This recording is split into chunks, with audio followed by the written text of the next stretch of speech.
Hey friends, and welcome to Nathan's Bible Time. This is a time where we're going to come together and we're going to have a Bible lesson together with our friend Nathan, who I'm going to introduce in just a moment. But right now, since we're not able to have Bible class together, we thought that we would spend some time on Sunday and on Wednesday talking about the lessons that we normally would be going through. Right now, we're going through some material called Take Time to Be Holy, and it covers the book of Numbers and Leviticus. And in these two books, it talks about Israel's special relationship with God and also how He provided for them and took care of them during what we refer to as the 40 years of wilderness wandering.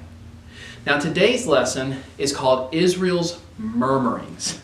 And that's kind of a funny title. It kind of sounds a little strange, but we'll talk about what we mean by that.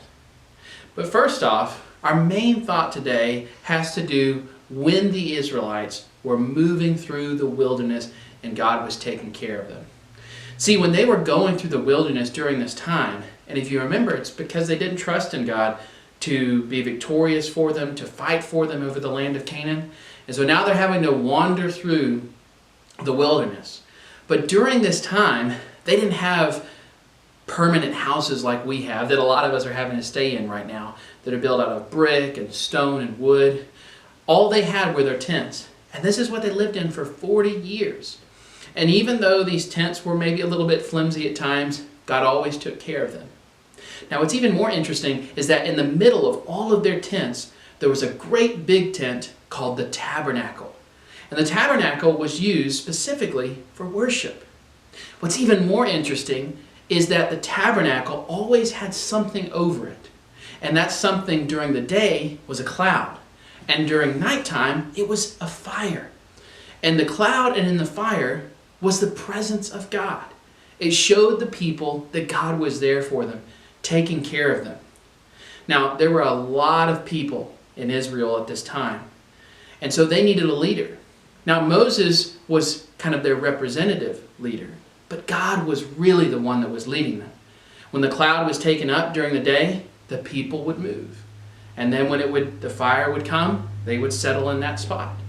That's how they knew where to go and when to get up and when to leave and when to stay. God was always directing them. He was always leading them during this time.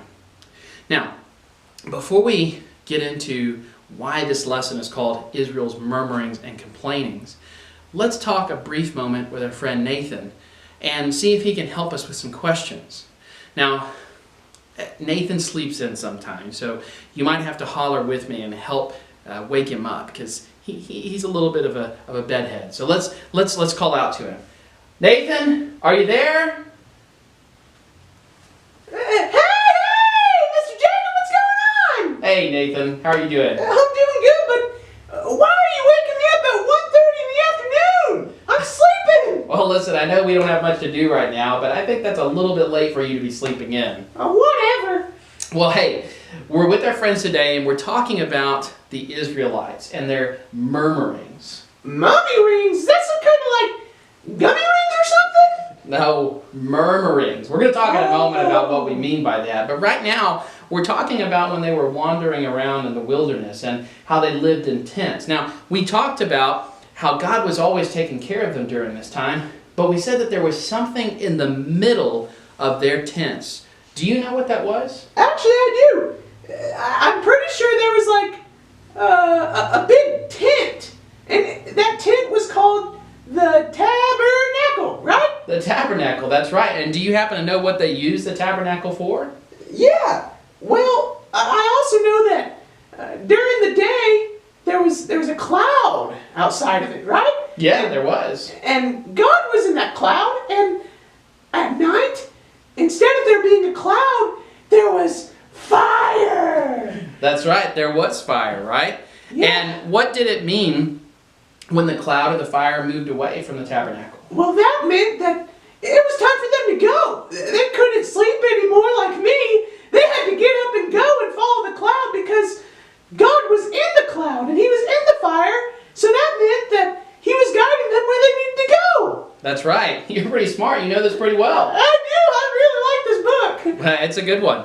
Now, we're going to talk in just a moment about what we mean that Israel was murmuring. Murmuring. So let's talk about that. Okay. So, One of the other things that was going on during this time was that God was making sure that the people were being fed. One of the main things that God was giving them, in fact, really the only thing, was something called manna. Now, manna was kind of like bread that was coming from heaven, and it took care of the Israelites. It gave them all that they needed. But the Israelites, they weren't happy about that, Nathan. They couldn't be satisfied with that, so they started complaining against God. And they started giving God a hard time and wishing that they had never left Egypt and complaining about God wasn't taking care of them, He wasn't worried about them, and He was going to let them die. And so they cried out, and God ended up becoming very upset with them because of their ungratefulness, how they weren't thankful for His provision and for His care. Now He decided to send quail, which are these birds, so that they could have these birds and have something different to eat. But while they were gathering these things, God sent a sickness among them because of their ungratefulness and their unthankfulness. I know. And so, because they complained and they weren't grateful, there were consequences to that. So that's what we mean by Israel murmuring. They were complaining about God's provision and God's care. In fact, that word murmuring kind of comes from the sound that we make when we complain.